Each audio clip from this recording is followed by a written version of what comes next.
there and welcome to my channel. Today I'm going to be talking about the NAMM Show. So what is the NAMM Show?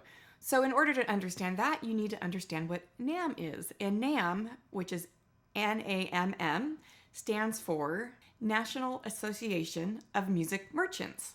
So what is that? It's an organization that consists of companies that manufacture, distribute, and or retail musical instruments and products. How do you become a member? You have to own some sort of music business. That can be any business, from maybe a luthier that hand makes instruments to large instrument manufacturers, audio equipment, music schools, music stores, music instrument rentals, music software, recording, sheet music. There are many areas of music. The NAMM Show is held annually in January in Anaheim, California, although this year, 2021, it was held virtually, so it looked very different. The reason I got motivated to do this video was because I do own a music business, and I usually am in Anaheim, California in January, so I would have been at the NAMM Show just a couple weeks ago. And I get a lot of questions what the NAMM Show is, so I thought, well, this will be a fun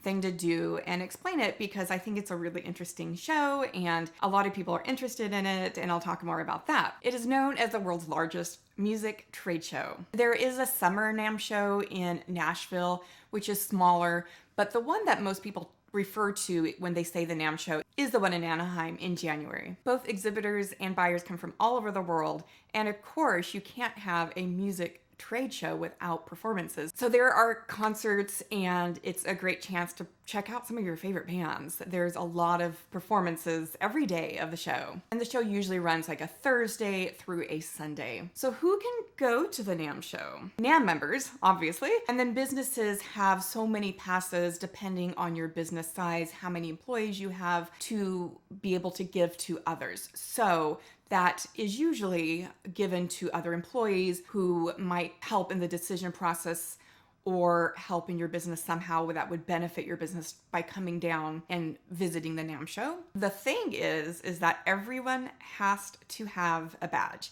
And the badge, when you get in, there's security to even get in, and they check your badge along with your ID, and it has to match. I've heard about people trying to buy badges for a ton of money to try to get in. And the badges have who you are. Like the exhibitors, the ones who have the booth, they have an exhibitor badge. Buyers like myself will have a buyer's badge. And we've brought our family, like when my parents came, they had guest badges. And so the exhibitors know not to be giving, sensitive information out unless you are a buyer. You will not be getting all the cool top secret details like the price list and some of the details on their products. Some other type of badges, there's an artist badge. So if somebody's there because they're performing, they will be allowed to into the show, and they have an artist badge, so that way people know who they are. And there's also a minor badge. We've taken our kids to the show, and so cute. They have their own little badges that say minor on it, so they are allowed to come in with us, stay with us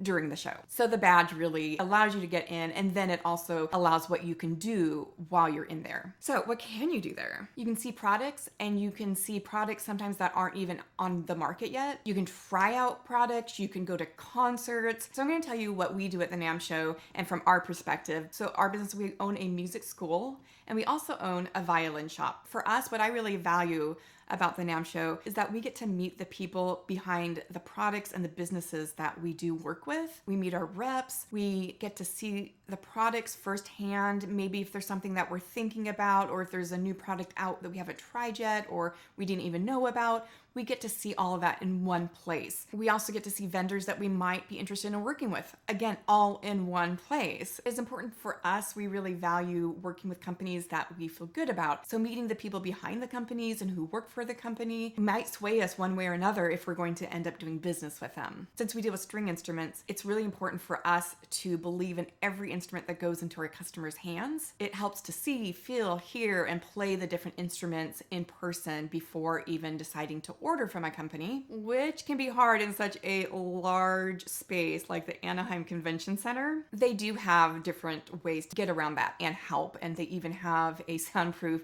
room that you can try out the instruments. We also look at software that can help run our business smoothly. We go to sessions to learn about different aspects of the music business, and they have different topics that can really help and get different ideas of what to maybe try in your business or things you might not have thought about. For us, we get motivated, we get inspired, we might learn something new, we might get some new products, we might be able to meet people that we just really connect with and we want to work with. It's nice to get excited once a year about something you do every day, and that can cause an immense amount of stress. Even though this is the life we've chosen and we wouldn't trade it for anything and we absolutely love, it's just nice to have a once a year where you're reminded this is why you're doing it, and it just kind of shakes things up a little bit so that you don't get too stale as a business owner either, and make sure that you're really questioning, are you staying up to date? Are you really doing everything you can for your business, for your employees, for your community? Those are really important things for us, to be able to serve our community,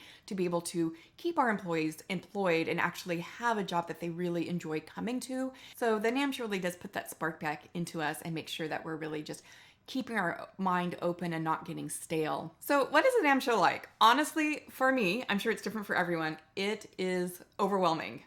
And overwhelming in a good, maybe a bad way, so I'll explain that. Everything you look at is in one building, and the Anaheim Convention Center is really, really large.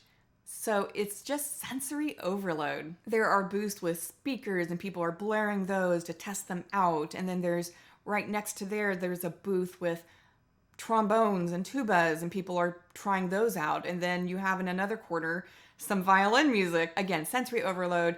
It's just a musical chaos. We have learned to go in with a plan because it can be so overwhelming. Our vendors reach out to us before the show and check in, make sure we're going to be there, and then they set appointments with us. And that's a time that we actually have scheduled that we can go and sit down and that we can have uninterrupted time just with that vendor, and they know that they have uninterrupted time with us and they can expect it. And then we also map out different vendors and look and research the other companies that are out there and that are going to be participating.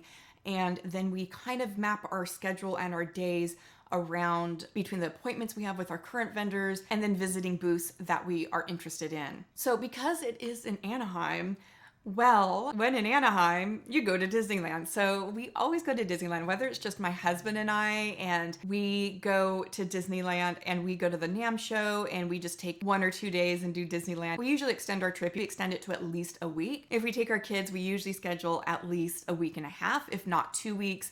And we just have a really nice time together. We'll schedule a week of Disneyland. And we've had it where when the kids were younger, they flew in after the show with their grandparents and they only needed to worry about Disneyland and having fun there. But now that they're older, they've actually really enjoyed going, and our oldest got to hand pick out his own bass. He plays upright bass, so he went down and got to pick out his own instrument. And the great thing is when people go to NAMM, you can buy instruments. There's a lot of rules around it, but you can buy the products there. You can say, I want that instrument right there. So our son got to play a bunch of basses and pick out his own bass, and it was such a neat experience for him because people they put their best foot forward. They bring their A game. So the instruments that they're bringing, the ones that they feel are their top notch, the ones that are going to sell other instruments. So he had a really good time and he loves his bass that he picked out. And a lot of times we'll be playing instruments and say, we want these 2 violins, that cello, that viola, throw in those cases, and then they just ship them to us. Some of the higher end instruments, we like to do that just because you get to see them in person. So that is the NAMM Show. We work hard at NAMM and we play hard at Disneyland, and then we come home exhausted. So I hope you enjoyed this video and it was informative, because I get asked by so many people, even musicians who've heard of the NAMM Show but have never been, and they really want to know what it's like, or they've heard some things about it, or people who don't know anything about music are really curious about, well, what is it like there? So I hope that answers a lot of questions. I hope it described it well. If you have any questions, let me know in the comments. And if you've ever been to the NAMM Show, let me know. I want to hear about your experience as well. So if you like this video, give it a like and please subscribe to my channel. Lots of love to you all, and I'll see you in the next video.